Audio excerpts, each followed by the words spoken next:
No! God, please, no! No! No!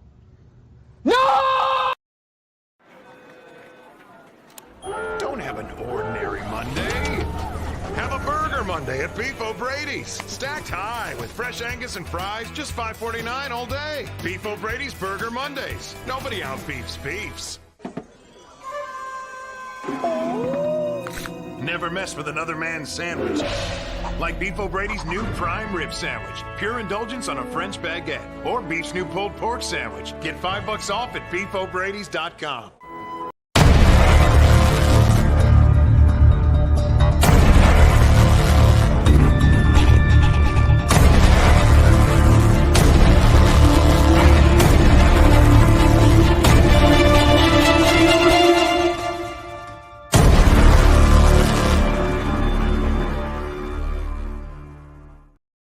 What up, what up, what up? Welcome back to another session of Sports Talk 49. Always here for your viewing pleasures. Today, I'm not alone. I'm with this handsome gentleman over here, Mr. Debo Derek Jones in the building, and we're going to digress this last game, Buccaneers versus San Francisco 49ers. What's going on, Derek? What's up? Hey, man, chilling, Blake, man. You know how it is, man. Just ready to get this conversation going, man. We got some football to break down. We got break down some football. Yeah, we just got some two old heads here. Just gonna talk about some football. Just talk about some ins and outs because there's a lot of people on social media these days that give people wrong information. They tend to make people believe stuff that ain't there, and these guys are giving advice that have never actually even played the game. So that's the part that baffles me sometimes, just listening to some of the conversations that happen on social media. But we're going to talk about it. You see the title. Niners winning home versus Bucs. A perfect Purdy, talking about his passer rating. We're going to talk about the defense. We're going to talk about the offense. Derek's going to say how he feels. I'm going to say how I feel about it. Derek, where do you want to start? Offensively, man, I think when you got an offense and you're in the first year of an offensive coordinator, first year of the system, offensive line issues. It's a lot where we can start at, but at the end of the day, your offense is only as good as your quarterback.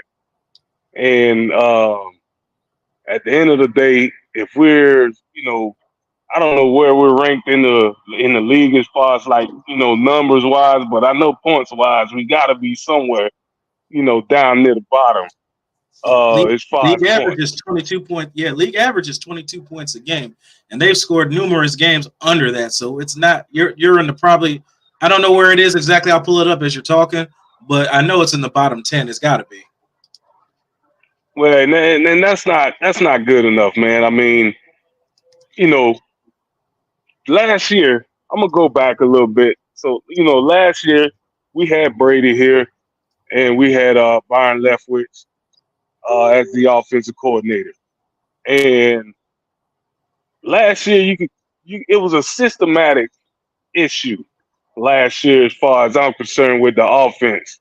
We had the pieces. Obviously, you have the quarterback in Tom Brady, no matter how old he was at the time. But the offense just seemed too vanilla. There wasn't a whole lot of creativity, in the offense. And there needs to be a change.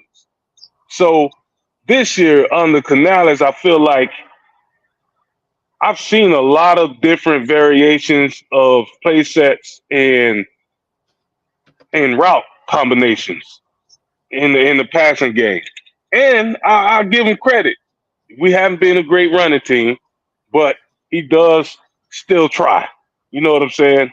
And that matters because you got to keep a defense honest. So, yeah, we might be 2 yards in the cloud of dust, but we still running at about 20, 15 to 20 times. For a team that can't run the ball, that's still showing some type of commitment, to the run. So it's still keeping the defense off balance. And I think this year, from a passing game standpoint, I think you and I both can say there's been guys running wide open. There's been routes wide open. There's been check downs wide open. And the ball just not getting to them. So at that point, you got to point the finger back at the man who's throwing the ball, right? Absolutely. You've hit on solid points. I looked it up as you were talking. The Bucs have scored 20 total touchdowns this season. That puts them at 12th from the bottom. So that would put them 32 teams. So that's 18. what, 18, yeah, or whatever.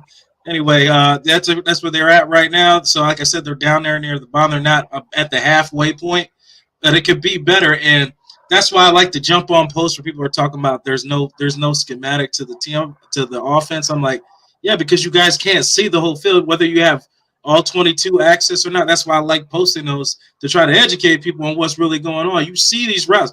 There are guys open on all those routes. There's very seldom where there wasn't anybody open, whether it's the check down, whether it's the tight end, whether it's a guy beating a blown coverage. There is a guy open. And while we're talking about guys open, I got to say this before I forget about it. We are underutilizing Trey Palmer because this guy should at least have almost 10 touchdowns this season by the amount of blown coverages on him and him just beating guys and the ball being underthrown or just not being found. But that's time for another conversation. But the offense, yeah, you're committing to the run. And if you can't get the run going, then you got to get the ball to the back in space. And I like that they've been doing that. And because your back is beating the one-on-ones, that's what you want. If you can do if you could do that as long as it moves the chains, I don't care how you do it. Tom Brady made a career off of throwing the running back. Shit, ask James White. And I was like, what he had one game he had 20 receptions, something ridiculous in the game. If they don't want to cover him, then keep throwing to him. But I don't know what's going through Baker's head. And like I said, you said it, and I said the best man won the job in preseason was Baker. That's fine. We're going to roll with it, and we'll just take what it is. Now just look at it. He can get it done. He can get the throws. I just don't know what he's thinking about on certain throws. So you said it, and I said it. I think he's predetermined where he's going with the ball before not looking at the defense and digressing where it is, because if he was, he'd be finding these Godwins. He'd be finding these Ottens. He'd be finding these Rashad White's in the flats. But instead, he forces the ball in triple coverage. He should have thrown 5 interceptions this last game. Fortunately, it was only 1. So that's how I feel about all that. Well, yeah, I mean, and going back to the comments after the game, you see a lot of fans saying, "Hey, Baker's not the problem. He's throwing the ball well." But you just said it, and I was going to bring that up. Dill should have thrown 5 interceptions, and I'm talking these was balls that was thrown right to the 49ers, and the ball was just dropped. Yeah, so literally right to him. Even though on the stat sheet it might say, did he throw any interception that game? Yeah, he threw it at the end when the defense threw it at the end. Okay, they've had chances to win this game. Yeah, so they had 1 interception in the stat book, but you have to break down and you have to count those opportunities that was literally dropped by the defense. He did not throw the ball well. There was a lot of throws that was predetermined, as you said, and all he had to do was just glance the other way, and he's got guys wide open. So he's not going through his progressions as a veteran quarterback should be. Yeah, and as you're talking about this play, right? This was one that baffled me. You have Godwin sitting right there in the middle of the field, wide the hell open. Wide the hell open. Take the throw. He forced the ball downfield on an errant throw out of bounds. Nobody has a chance to catch that. It's just take the gimmies, the layups that are given to you. I mean, that's just one of many I've posted today on social media. And again, it's not just to bash Baker. I just want people to understand what's really happening out there. The guy Canales is calling there's times where Canales calls some questionable calls, and he'll be the first to say, I shouldn't have done that. Prime example, the Eagle game, when they got the safety, he said, I know better than to do that play against that defensive front, and he got a safety. I want that one back. I screwed up. I said, but there's times where these route, like you said, the route combinations, we didn't have that last year. I said, these route combination guys are open. I said, your signal caller's not getting it there, and I don't know if it has to do with his height. He can't see. I like predetermined throws. And like I said, there's numerous things. We're not Baker. I can't say what he's actually thinking, but opportunities are there to have way more points than they have scored on offense. Well, it looks like to me, man, when I watch him play, and we kind of got this sense, when we had Jameis Winston here as a quarterback, he's all looking for the big play Yep. instead of taking what the defense is giving you. A lot of these throws that Baker are not connecting on or making bad reads on. These are third down and short situations. So it's like, why are you taking that shot on the third and short deep when you got an easy first down right here? And I think that play that you just showed up with Godwin, I think that might have been another third down play where he took a shot. He didn't need to take that shot. Just keep the chains moving. Yeah, and there's several plays like that game. I was just going through them. When you go back and watch it as an analysis versus a fan watching it, you just see a lot of, what do they say? You leave it all on the field. There was a lot of points left down that field, a lot of them. And the 49ers are very fortunate that it wasn't another quarterback in there that could make those throws or make that decision, because they would have gotten carved up that game. Yeah, well, the announcer said it during that game that, the Bucs offense was doing a good job of moving up and down the field. And let's be honest. I'm gonna be honest here. Last year when we went to San Francisco, it was you saw the game, and I was with Tom Brady, so they was better. Offense was better this year at moving the ball. We just didn't, take advantage of what the defense was giving us. You playing the defense as good as the 49ers defense. You can't keep throwing them jump balls and them 50-50 balls up there on that defense. You just got to go, just keep the chains moving. And I thought if he would have just used his check downs a little bit more, we could have kept them chains moving. And, am I going to say we could have won? No, I'm not going to say that. But, the game would have been a lot closer, and that would have put a little bit of pressure on the 49ers offensively. If offense would have been able to put some more points up, maybe the defense would have been a little bit better. Momentum is one of the things where it affects the whole team. So when the offense is going, defense get a little amped up. They play a little bit better. And when the defense is going, offense, plays a little better. So they just have to, complement each other a little bit better. And the quarterback just got to make the throws that's there. No, you're right. And they both feed off of each other. That's why it was so disappointing, especially late in the game when you thought the game was over. Tampa Bay was able to get down and get the game within 2 scores, coming back with a 3-play drive, then getting a stop, getting a big kick return. And then they just got stuffed in the red zone both times. One was an interception, one was, a turnover on downs. It's just miscues that you could have possibly stolen that game late in the game. And we were talking about points and things like that. I just wanted to ramble off some of the scores this season when we talk about points per game. You scored 20 points. You scored 20 points against Minnesota. Then that's below league average. 27 against the Bears, above 11 against the Eagles. That's below 26 against the Saints. That's above 6 against the Lions. That's below Falcons to 13. That's below 18 against the Bills. That's below. The one time you put points up, you lost in the last seconds of the game against a horrible defense. They put up 37. We all know the ending of that one. 20 against the Titans, which should have been a missed opportunities in that game, and then San Francisco at 14. So it's too many games where you're below the average amount of points scored. You're not going to beat any team scoring them kind of points. But I know you rag on the defense a lot, but and I want to agree with you, but I got to look at the statistics. I got to look at the totality of it. So I did some research. They are terrible on third downs. They give up a lot of yards, but they aren't giving up a lot of touchdowns. I said they're number one in defense. They've only given 4 rushing touchdowns the entire season. They've only gave up till even in last week 23 passing touchdowns.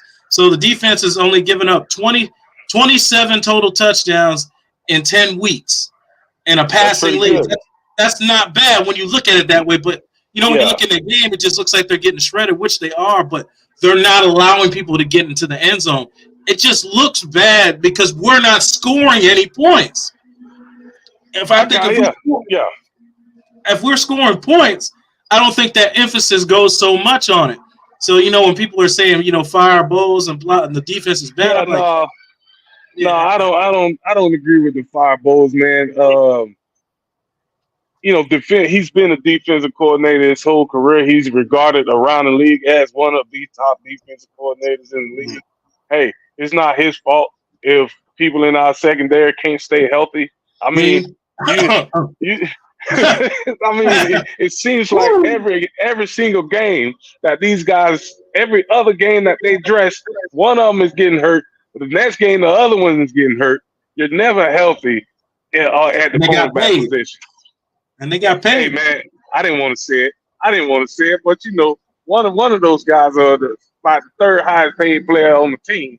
And this guy is always hurt. I don't even know why he's on the – I ain't going to say that. Let me take that back. He's on the roster as he's a starter, so he's to the Bucs, he's good, but I don't know, man. You know what they always say, the best availability is being on the field. It's your availability. So if you're not healthy and you spend half the season on the injured reserve or missing games, then we can always move on and we can get some guys that could, stay healthy and be on the field and have a bigger impact. So, and I don't think now Todd Bowles has always been an aggressive defensive coordinator, right? Yep. He's always sent the blitz. He's always played press. He's played a lot of press man. We're playing a lot of zone this year, a lot more than normal. I don't think he's that confident in our ability to play man, whether it's the pass rush not getting there, so they have to cover a lot longer in the secondary, or vice versa, the secondary not being able to cover. But a lot of the times, man, you tell me, you could predetermine what a defense is doing by how they lined up pre-snap, right? Yeah, and I agree with you on that. The DBs have not, done their part. Carlton Davis, all I got to do is say Houston game, and then otherwise than that, he wasn't available for 2 games. So, which in doubt, Zion McCollum is getting a lot of good reps, and he hasn't been playing bad. He's not getting torched.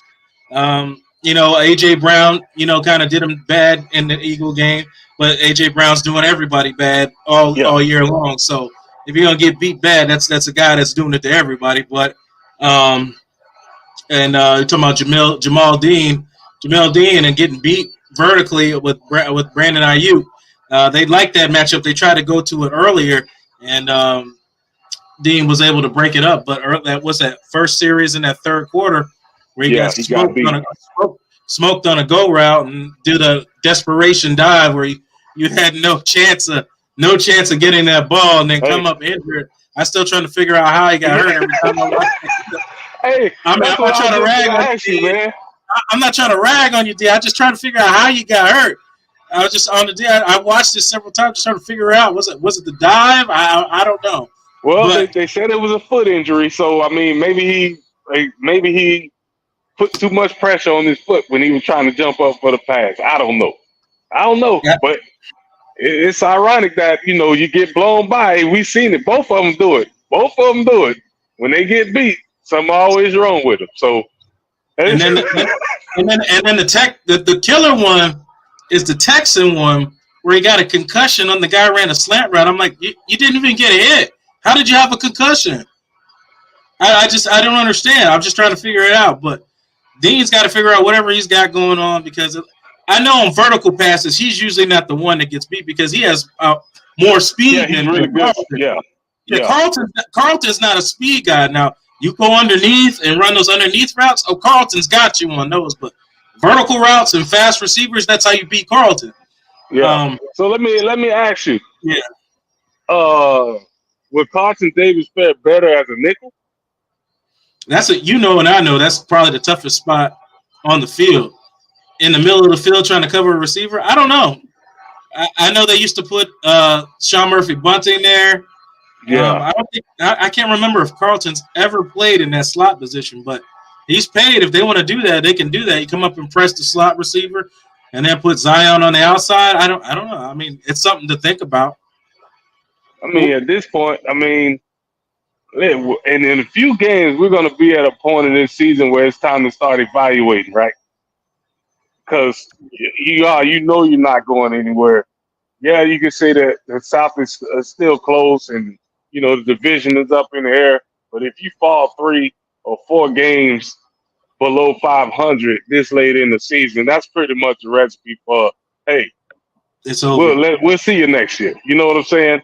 So at this point, maybe if we lose a few more games, I think it should be time to start evaluating guys for next season, seeing if some of these younger guys, you know, on the roster could give you a little bit of a spark or something, or maybe experiment a little bit and get the number 2 quarterback some reps to see what he got.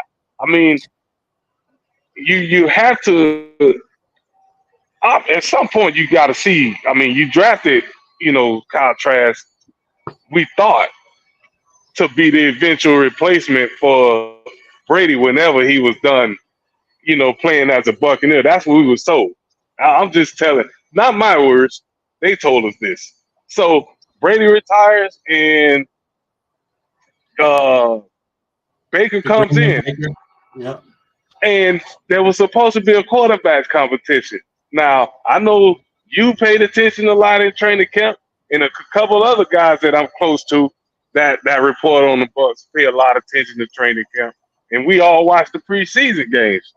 So, to me, it didn't look like a quarterback competition because one guy was playing all the snaps in the preseason, and in practice, that same guy that was taking all the snaps was said to be looking really good in the offense and moving the chains and making some really good throws. Had a little bit of a chemistry with number ones, and then the head coach says before the third preseason game that the quarterback competition isn't over, and then the day the day after the third preseason game, well, no, the second preseason game, I'm getting lost here. The day after the second preseason game, he then names Baker Mayfield a starter, and the dude literally took about 10 snaps in the whole preseason. So, to me, you lied to us. It wasn't ever a competition. It was just formality at that point. No, it was. And I remember it just like you said, that first series, Baker came down and scored. Everybody's excited. They're like, "Oh, Baker looks great." I'm just like, he was the first overall, first pick. I'm like, he should supposed to make good throws. He should look like that against a vanilla defense in a preseason game. But he did. He looked fine. Kyle Trask didn't play too bad either. I mean, I'm like with you. I just wanted to see what they actually had, and Kyle Trask with the ones. I just wanted to see it, but you know, it's still in contention right now. So of course you're going to roll with your start guy. Unless something exponential happens, or they, like you said, lose a couple more games, then you got to start evaluating what you got in the next year because you're going to have a lot more cap. You're going to have a lot of guys coming off the cap, being Tom Brady's $35 million that you're paying to him to not even play, plus a few other guys, and you got to pay a couple guys. And speaking of paying guys, we're talking about Devin White a little bit. I know how you feel about that. Yeah, well, you thought he was going to get away. Man. I know how you feel about him. I'll say it on air. I'll admit when somebody's right. He's not Fred Warner. I'll admit he's he's not. No, he's not. I've been saying that for a while. He say, and you're not gonna get any argument out of me out of that. I said, but he in Bo's system, he does what Bo's wants. He's a run stuffing linebacker. He's not good at pass coverage. So my question is, why don't you take him out on pass coverage or use him like Michael Parsons? I know why they're not using him like Michael Parsons, because if he comes out and has like 10 sacks like he did I think it was his second year or that ridiculous year that he had, you would have to pay him an exorbitant amount of money in his contract. So I think if the Bucs re-sign him, I think they will use him that way and put Dennis or somebody back in the secondary on passing downs or thing like that. I'd be with that if that's what you wanted to do like that, because he can pass rush. That dude can get to the quarterback. He's very good at it. Yeah, he's one of the best in the league from a linebacker standpoint at getting getting sending that pressure. He's one of the best. I'm not gonna fault him for that. He can do that better than a lot of other linebackers in the league. But when you play a middle linebacker in football, the name of the game is disruption, and you got to hit people in the backfield, and we're not seeing enough of that in the running game. Matter of fact, I'm seeing a little bit too much pity pat hands. If you're a linebacker and you're just running downfield and you got your hands up like this and you're not trying to, disengage or rip through that push, contact. push, pull. Yeah. You're not trying hard enough and you're just allowing yourself to get blocked. So, and that happens more often than not. You see, just watch, fans, I just watch the next few games. If there's a big run and it's up the middle, or just watch for a big run and then just pay attention to where Devin White is at. I've been locked in on this guy because while he's a good football player, you can use his services. He's a good football player for the middle linebacker position, especially in the 3-4. I'm gonna think about some guys. Let's go to the Pittsburgh Steelers, LaVon Kirkland, Kevin Green, Greg Lloyd. Yeah, I'm going back. You know what I'm saying? When those guys in the 3-4, they came off the ball. Anybody in front of them was getting ran over. Period. There's no, hey, I'm gonna wait for you to come and block me. As a linebacker, you don't wait for the black man to come and engage. Oh. You go and force the action. So you catch him before he can get his hands up, and you lay him out. Even if you can't make the tackle, you cause a pile up in the middle. You force that running back to reroute.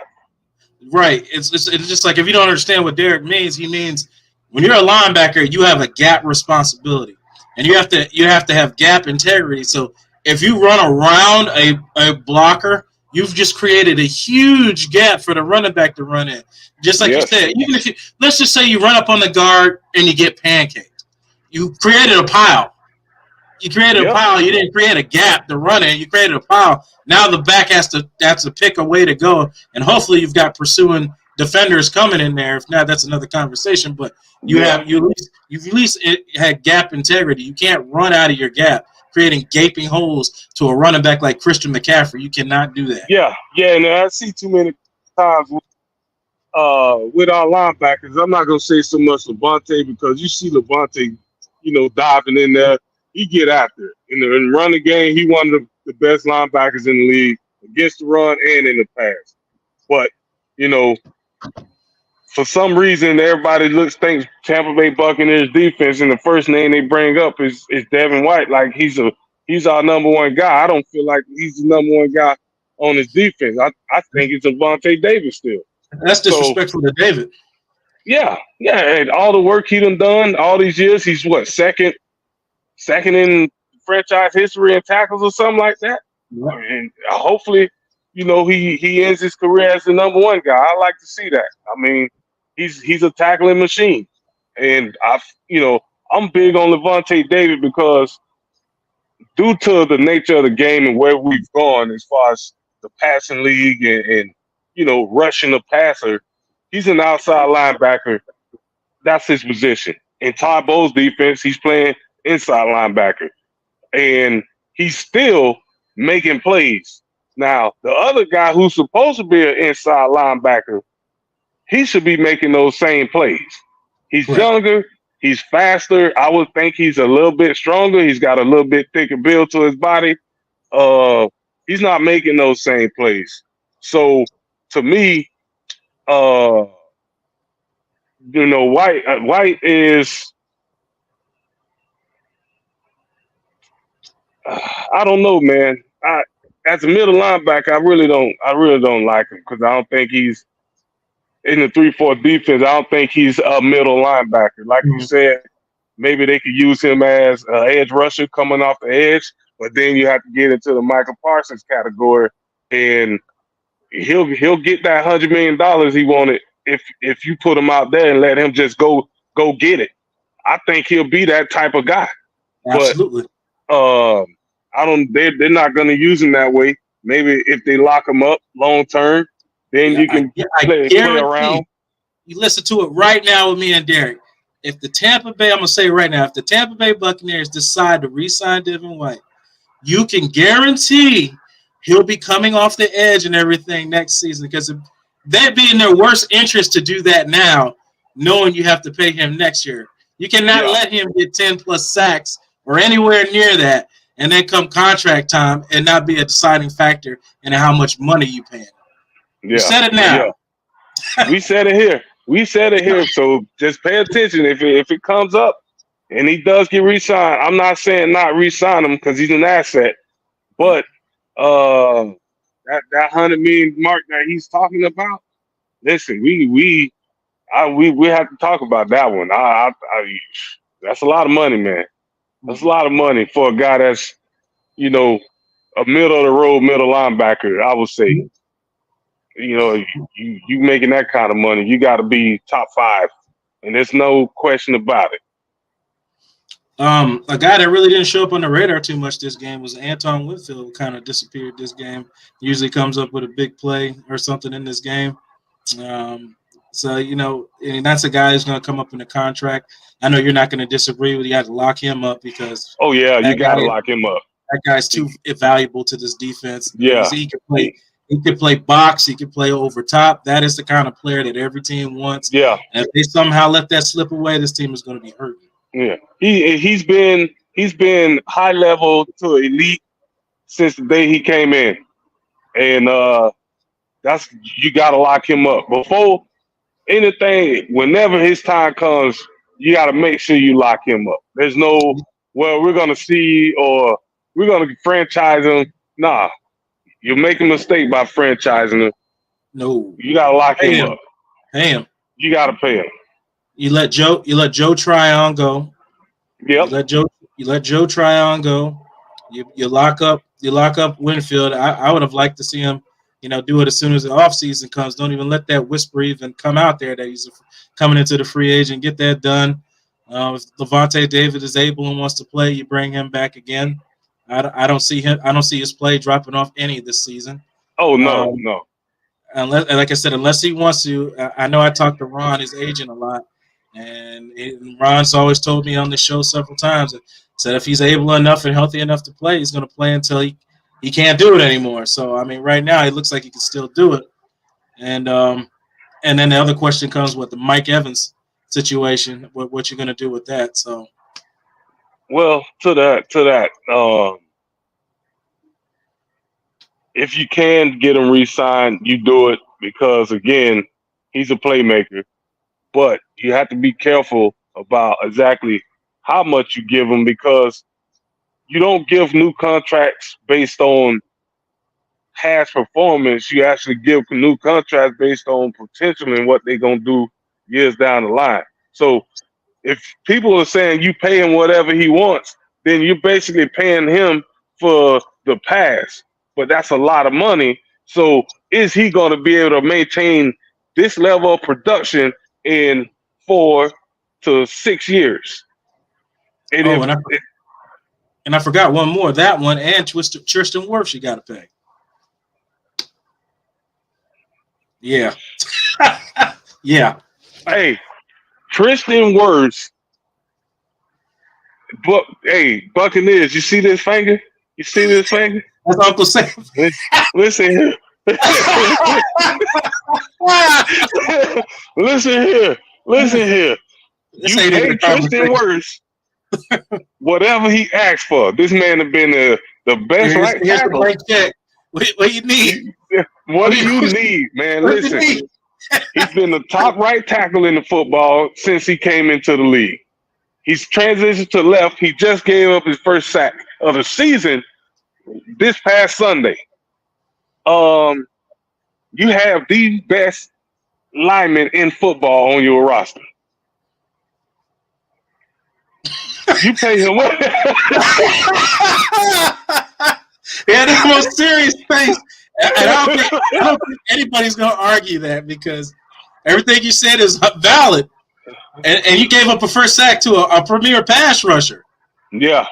You got to sign. You got to lock him up. Maybe Hey, matter of fact, that money that they saving, once that Brady money come off the books, it's probably gonna go all to him. Here's another question. What do you do with Shaq Barrett? That exorbitant amount of contract, I think he's and gonna be a cap casualty, man. and Um, I don't see that performance anymore like I used to. he's a good guy. You feel for him. Everybody, got a little warmth in their heart for the situation he's going through, personally. But when you're on the football field, it's about production. And if you're getting paid like he is, you gotta produce. And I just don't think his production is worthy of what he is making. So there's going to be a conversation about restructuring, and if he doesn't want to do that, he's going to be out of there. And like you said, the game when you say that, the first game that comes to my mind about production is, like you said earlier, when they want to go zone coverage, they should, with the amount of money that you're paying it, you're getting every dollar's worth out of Vita Vea. He's not in this conversation. Vita Vea is playing out of his mind. Yeah. But let me clear that first. I said, but when you rush 4 in a zone coverage and you have at least one said be elite pass rusher, you should be able to rush 4 and still create pressure. They are not doing that. They can't do that. Yeah. And look at the Houston game if you don't believe me. Todd Bowles looked at Stroud's tape from last year, and he said he was very good against the blitz. So they decided to go zone that game. That didn't work out too well, but they didn't get any pressure. That's why I'm bringing it up. I said you should, with the amount of money you're paying that guy to rush the quarterback. I didn't see him making any impact. So what do we do? There has to be some type of restructure. You got to bring your veterans back. You got to bring whatever you want to. Ryan Jensen's going to retire at the end of the year. Is Hainsey going to still stay there? What do you do at left guard? I mean, I like Stinnie. I don't know. You still got to think of these things. There's just a lot of questions. And, you and I both know the way to win this game in this league, you got to bulk up your pass rush. You got to bulk up. You got to have the one thing Sean Payton was always good at in New Orleans, that every draft you saw one of the two things. I think I can't remember who it was I had on here, and we went back from the beginning when Sean Payton got to the Saints. He picked up one defensive lineman and one offensive lineman in every single draft that he had. And some part, those guys ended up starting on that team. I'm saying that because you always got to have a plethora of guys at those spots because you win and lose games with those guys. Yeah, you got to, man. The front 4 on the defensive line, or the front, 3 in the 3-4, and then on the offensive line, you gotta be ready to go to war, man. I mean, that's the toughest position to play on the field outside of probably cornerback. And it is, because it's hard. It's hard covering guys that fast for longer than 4 or 5 seconds. But the next toughest position to play is though interior linemen, and them boys got to be tanks. You got to have a defensive front. You see, like what Vita Vea is doing in the middle. I want 2 of them dudes. And give me. Let's see. We don't have no elite pass rusher, but if you can add a Micah Parsons type of edge rusher in there, or somebody just on that same level. He ain't even got to be Michael Parsons speed, but just production wise, just give me guys doing, and you add that in, now you got something on the defensive line. Because the difference with Dallas is they could take Parsons and they could drop Parsons into coverage, and he can run the whole length of the field with a dude. That's rare. That's why I'm saying we don't need a Parsons, but you need a guy that you don't have to know, okay, when this guy lined up, he's coming, because he can't. You drop him in coverage, he's a liability. You need guys, linebackers in the 3-4 that's on that outside coming off the edge that can do both. Not just rush the passer, but you could drop them off in the coverage and disguise some stuff, and you won't lose anything with them dropping off in the coverage. Right now, we don't have no flexibility with our linebackers because they're one-dimensional. Most of them are one-dimensional, and the only one that can cover in coverage is David, and you got 3 other dudes on the field. So Yeah. it's like, what if Todd Bowles' hands are strapped? Now you can say, well, this is the lineup. We drafted these guys while he was a defensive coordinator, but at the same time, he wasn't a head coach either. So now he's the head coach, and he's gonna have to make head coaching decisions in this offseason if we want to improve on third down. Part of the third down issue is we don't have enough flexibility at that linebacker position to even disguise teams to throw them off. Right. So you're trying to drop guys off, and you can't drop guys off because they're a liability in coverage. Nope, We got you're a problem. absolutely. Yeah, you're right, because there's really no versatility. Pretty much the guys that you see out there, that's what they're gonna do, and that's what you're gonna get out of them. One rookie that has shown up is Kalisa Kancey. Everybody was worried about him at the beginning, but the guy's shown he can throw the run, and rush the passer. Yaya Diaby is slowly coming on 5 sacks already with limited play. So that's a guy who probably will replace Joe Tryon if they decide to go another direction with him. But they have to get more versatile guys on that defense and keep bulking up, because if you want to be a hybrid type defense, or where you can mix and match guys and disguise your defense and trick quarterbacks, you need versatile guys, you need versatile players. Yeah. I mean, that's basically, for Todd Bowles' defense to be successful, like he wants it to be. That's what you need. You need a bunch of guys that hybrid that can stop the run, and they can get back. And if you need to drop them off to disguise a coverage or a blitz package, you can drop that guy off in the coverage, and he can get his job. He can do his job in coverage as well. And we just don't have that. And the Joe Tryon, experiment, we all know just by the last couple of weeks, that thing is probably over with, because they got the young guy in there, and he seems to be doing a lot better, at least generating, pressure than Joe Tryon, and stopping the run.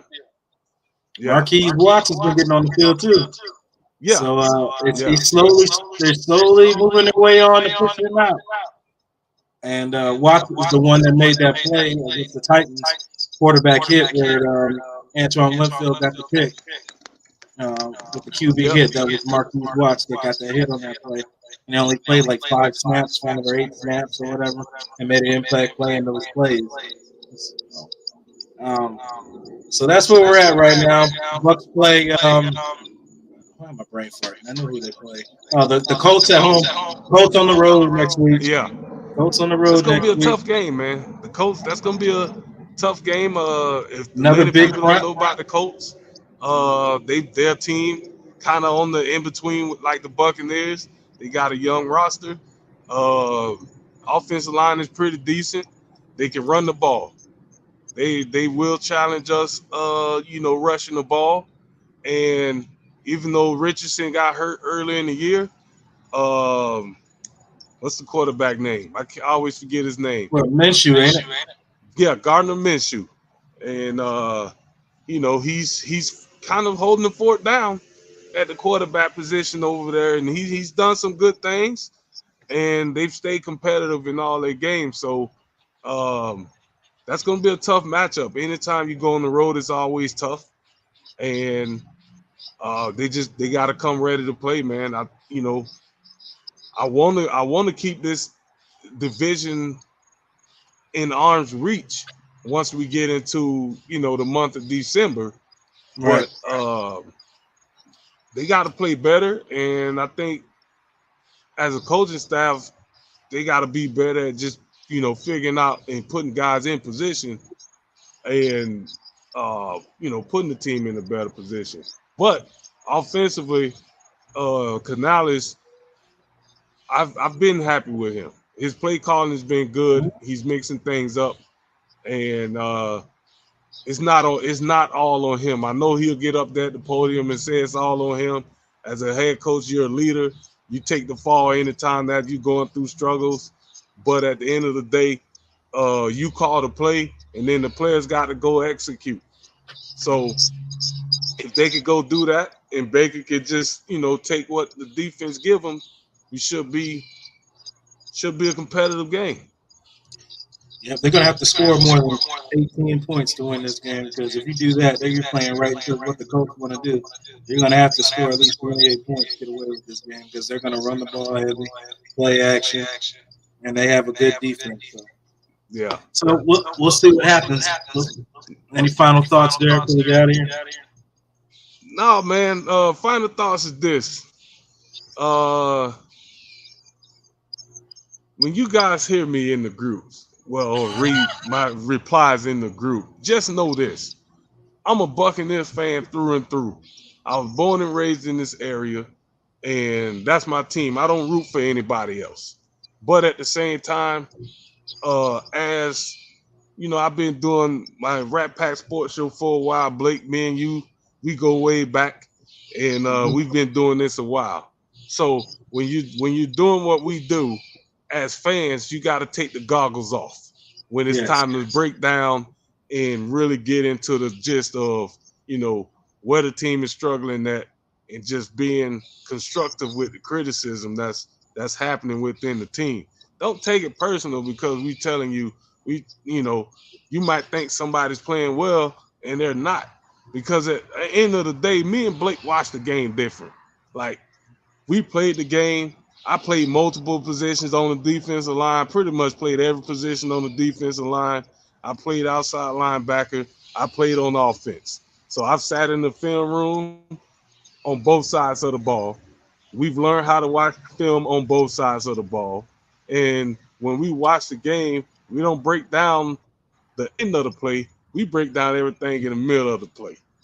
So from the time of the snap to the time of the touchdown or the 20-yard run or the 40-yard pass, me and Blake are looking at everything that's happening in the middle of that.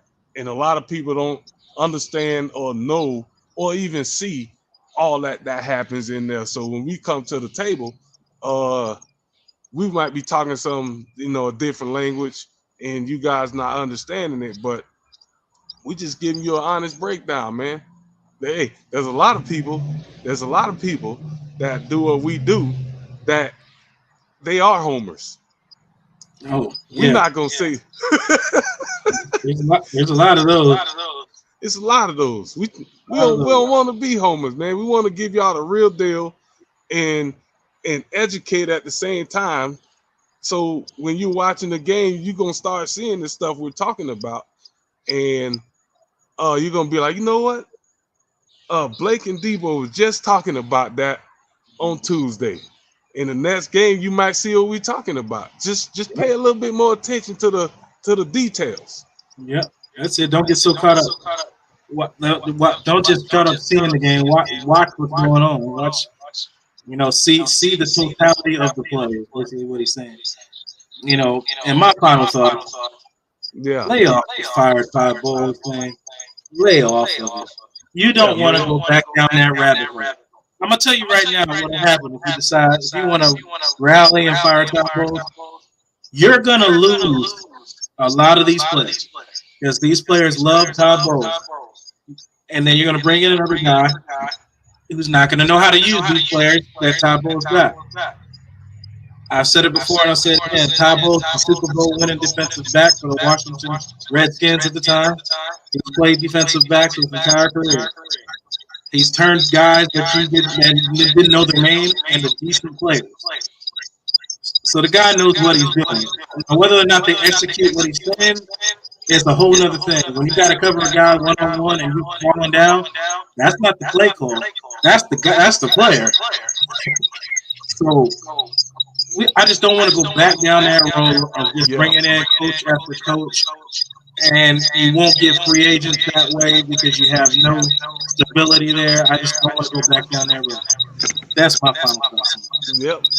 Yeah, man. So, hey, it's been real, man. I appreciate you having me on. We got to do more of these, brother. If we could do one of these, couple of these a week, that'll be good, man. But I had some time today, and you asked me if we've been trying to link up for a while now, Yeah. anyway. So it just worked out today, man. But appreciate you having me on, and hey, until next time, brother.